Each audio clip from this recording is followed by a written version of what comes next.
How to fix Deceive Inc Crashing after tutorial. 1.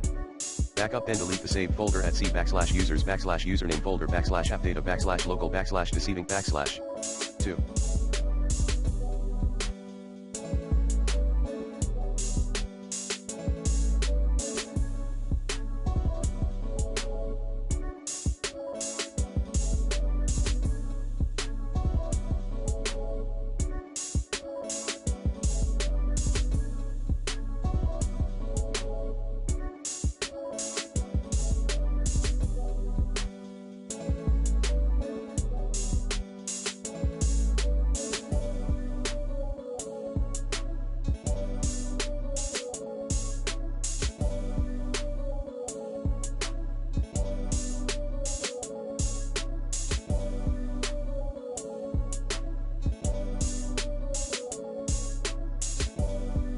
You better not change the keybinds while you're playing the tutorial. 3.